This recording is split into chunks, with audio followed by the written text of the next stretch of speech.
Welcome to the program. I'm David Pavey with another story for you.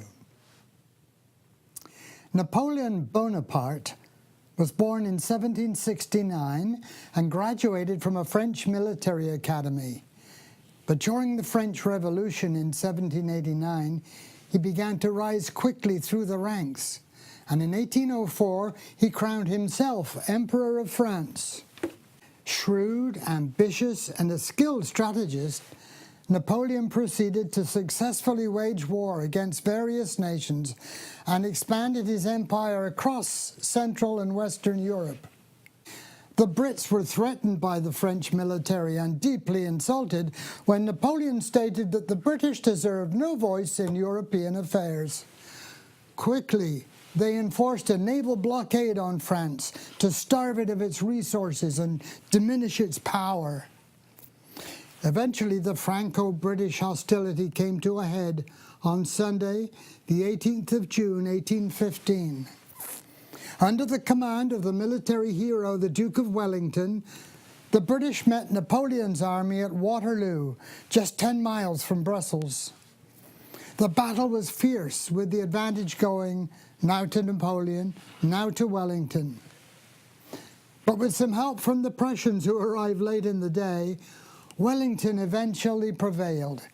Waterloo signaled the end of Napoleon's reign and the end of France's domination in Europe. The emperor surrendered to the British and was exiled.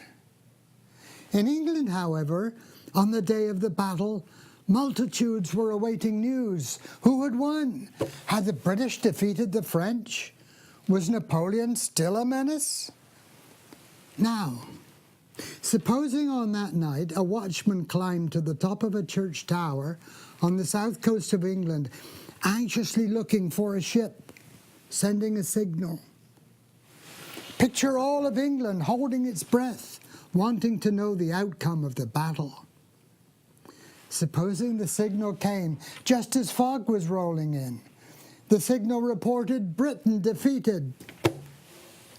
Suppose the watchman signaled the bad news to other stations, and so the news spread across the country, bringing great sadness and anxiety.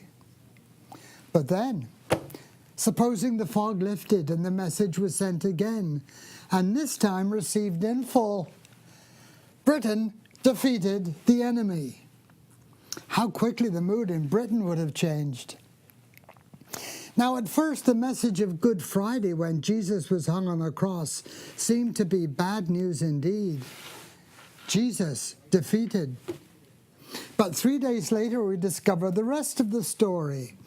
The resurrection declared Jesus defeated the enemy.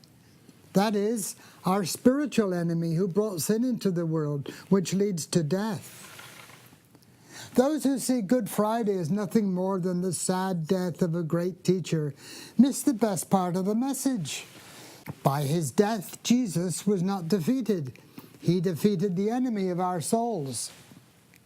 The complete message is not only that he died, but that he also rose from the dead. That same day, 2 of his followers were walking to the village of Emmaus, 7 miles from Jerusalem. And as they walked, they talked about everything that had happened.